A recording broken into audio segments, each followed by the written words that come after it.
Kay nagunang tourism destination ang Island Garden City of Samal sa Davao Region. Dito tukuron sa Department of Tourism ang pinakaunang tourist rest area. Gihimo ang groundbreaking ceremony sa 7 million pesos nga tourist rest area niadtong Biyernes kuyog ni Samal Mayor Aldavid Uy, si Department of Tourism Secretary Cristina Garcia Frasco, TIESA Chief Mark Lapid ug uban pang regional officials. Ang pagtukod sa tourist rest area sa Igacus, kabahin sa tourism development projects sa lokal nga gobyerno sa Samal. Ang tourist rest area kung TRA, usa ka flagship program sa DOT ubos administrasyon ni Pangulong Ferdinand Bongbong Marcos Jr. Duna kini information center, lounge, restrooms, pasalubong center ug well-appointed parking area. Base sa record sa Department of Tourism Regional Office, nitong tuig 2019, anasa kapin 1.8 million tourist arrivals ang natala nga nibisita sa Igacus.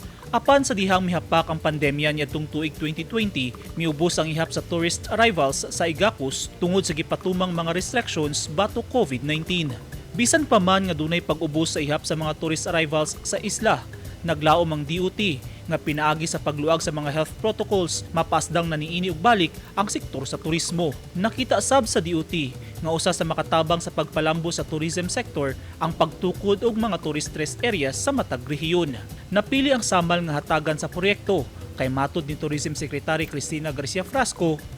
In our listening tours across the 16 regions, Samal was identified as one of the emerging destinations. And by putting up this tourist rest area, we believe we will build confidence in the area, attract more tourists, and as well as assist the local government unit in its efforts towards making tourism flourish. Nakita sad nato no nga importante kaayo nga mahatagan gyud nato og lugar nga atong mga turista nga hapsay ug hamugaway ang ilang pagbiyahe og that they have a place to rest, they have a place to use the restroom, and a place to buy local delicacies as well. Ang pundo nga gamiton sa tourist rest area sa Samal, gikan sa panudlanan sa TIESA nga attached agency sa DOT. Bigyan ng prioridad ang turismo at isa po ito sa mga dahilan kung bakit meron ho kaming tourism rest area ngayon dahil isa po ito doon sa minimithi at magandang programa na gustong mangyari ng ating mahal na sekretaryo, which is yung magkaroon ng seamless travel sa ating mga tourist destination. Plano sa DOT nga butangan og tourist rest area ang matag rehiyon sa Pilipinas.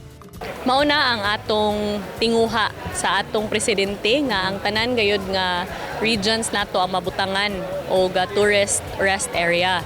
Sa pagkakaron, we will be breaking ground this year on 10 across Luzon, Visayas, and Mindanao. We started this morning in Manolo Fortich in Bukidnon. Today, we followed that with Samal Island. Tomorrow, we will be breaking ground in Cebu. And we'll break ground as well in other areas including Bohol, Baguio, and Ilocos. Sumala sa DOT, walay pinalabi sa pagmuntar og mga tourist rest area sa matag rehiyon. Sanglit, resulta kini sa ilang gihimong listening tour ug feedback sa mga DOT Regional Director sa pakig-alayon sa mga LGUs. Just to clarify, this is not selective in a sense nga naatay gipalabi, no? Ang nang hinaotang ang tanan gyud nga 16 regions ang atong mahatagan. Mao lang ni ang sinugdanan. This is just the first leg of many more that we will be breaking ground on. Nagtuusab si DOT Secretary Frasco nga makatabang sab sa mga residente aron makabaton og trabaho hilabi na ang mga nawadan og trabaho panahon sa pandemya o galing mahingpit na ang ipangtukod nga mga tourist rest area. Sumala ni Igacus Mayor Aldavid Uy, makatabang og dako sa turismo ang pagmuntar og tourist rest area sa isla hilabi na nga sa di madugay matukod na sab ang gikahinaman nga Samal Davao Bridge nga dugay na nilang gidamgo. Hopefully magamit na siya. Paumantoy na nasulti siguro kung ma-delay by January siguro. Pero paningkamutan nila by December magamit na. Dakong tabang ni since it is a facility na makatabang sa mga turista nato, especially kanang mawala sila sa asa sila padulong an area na nakita nato na ay ATM, no? So kumpleto siya for tourists talaga. Parehan sama ni sa mga tourist assistance centers na makita nato sa mga laing lugar. So nagpasalamat mi na isa ang Samal sa mga una na nahatagan ani.